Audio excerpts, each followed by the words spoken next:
Thank you, Deputy Stanley. Deputy Adams, you have 11 minutes. I was just listening, Minister, to Minister Pat Rabbitte. This is Pat Rabbitte, leader of Sinn Féin, official Sinn Féin, the Workers' Party, New Agenda, Democratic Left, and now the Labour Party. And what he and your leader have done is that they have destroyed every party they were ever part of, except for Sinn Féin. So be warned, Sean. Now, tonight, families are sitting back, they're counting, they're trying to calculate how much they have, they're trying to work out which bill they can pay, which bill they can't pay. They're looking at the grocery bill, they're wondering what they can afford and what they can't afford. But the government doesn't care. You have done the calculations, you know the money you're picking from the citizens' pockets.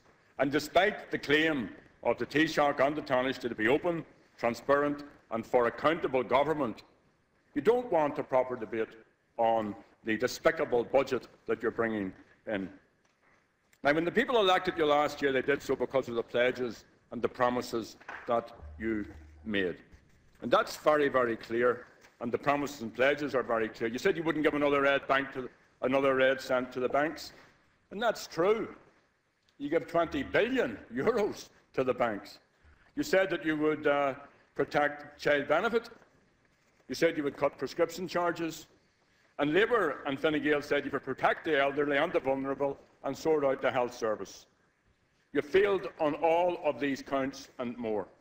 You said you would tell our European partners that the EU-IMF deal is bad for the state, but one of the first things you did was to pay the first instalment of the promissory note, 3.1 billion, to the zombie bank Anglo.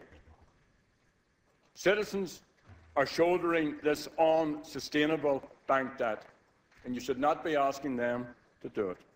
You told us in June that the ASM would deal with legacy bank debt. Eamon Gilmore firmly told us on more than one occasion that it would be Labour's way or Frankfurt's way. Instead, you went Fianna Fáil's way. Even Fine Gael told us that you would impose burden sharing on bondholders. Then you somersaulted and protected bondholders, even on toxic banks like Anglo. Today, the Taoiseach made it very, very clear when he said that you wouldn't reverse the cut to the respite carers grant. So you can't be tough, big men, tough on the sick and the disabled and the elderly. That's no problem to you. But when it comes to the high salaries, when it comes to the pensions of ministers and senior civil servants, that's another story. There's no problem breaking your own salary ceiling for special advisers, but there's no money for home health care. There's no problem signing off on obscenely high salaries for bankers, who, along with Fianna Fáil and others, created this mess and who are now employed in banks owned by the state. But there's no money for a mother who has to buy clothes for her children going back to school. Budget 2013 is a budget that attacks carers, the sick, elderly, people, please, children and families. Order, please, Deputy. Order, please, Deputy. Deputy Adams to the floor. Can we have some order, please? The Speaker has the floor. The Speaker has the floor. Thank you. Budget 2013. From both sides of the House, the Speaker has the floor, please. Budget 2013 has brought forward no notion. Excuse me. Order, please. Order. Deputy Sherlock. Reducing unemployment are getting the economy off the ropes. Deputy Sherlock, the Speaker has the floor. Thank you. Deputy Sherlock, the Speaker has the floor. Thanks. Speaker has the floor. The Speaker has the floor. It's a punitive. You don't want to hear, but just listen. You might learn something. It's a cruel budget that will increase financial hardship and poverty for tens of thousands of families. And then there's the issue of child benefit. That's the universal payment to children of this state.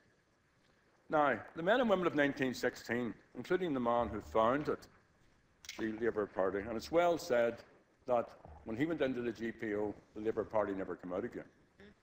But he signed up to a proclamation which says that the Republic would cherish all the children of the nation equally.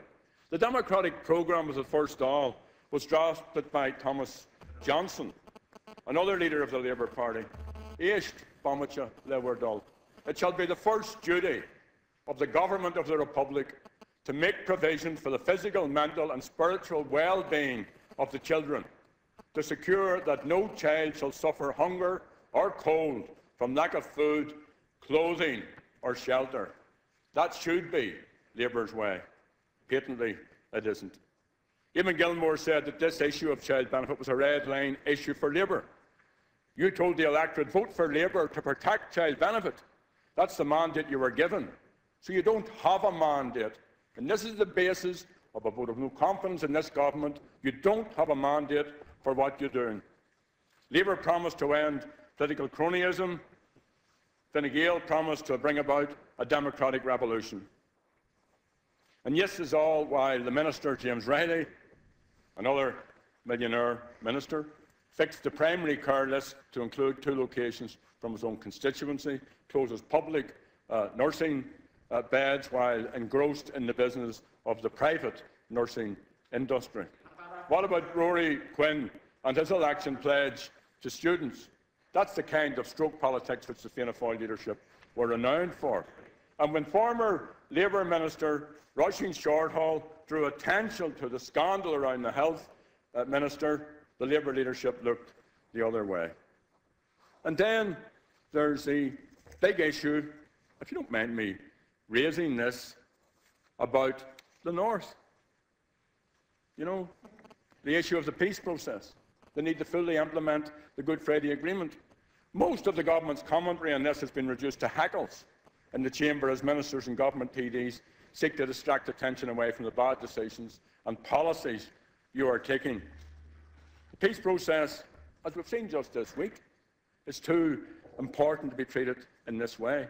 Better for the government if you intelligently, strategically and consistently worked for the full implementation of the Good Friday and the other agreements, as you're obliged to do. Better for the government if it worked with Sinn Féin and others to bring about Irish unity, as you're constitutionally bound to do. And today the Taoiseach stated his admiration. Deputy Sherlock. Today the Taoiseach stated. The Speaker has 2 minutes left, and I would ask that he be allowed to have that 2 minutes uninterrupted, please. Today the Taoiseach stated his admiration for David Cameron, for David Cameron's determination to get to the truth about Pat Finucane. The Silva report was about stopping the Finucane family getting the truth, and they said so plainly today. And I think this government's cynical attitude towards the promises they made, this government's cynical attitude towards their own electorate, forget about the Sinn Féin electorate, forget about the Fianna Fáil electorate, your own electorate, was best summed up and illustrated by Pat Rabbitte on Sunday night. When pressed about all the promises you made during the elections, he simply said, "Isn't that the kind of thing you tend to do during an election campaign?" So for all these reasons, the government should go. On top of this, you're simply not competent. And your incompetence on many, many levels should not be underestimated. So, lads, do the patriotic thing. Take the patriotic choice. Do it for the Irish people. Take a walk. Go.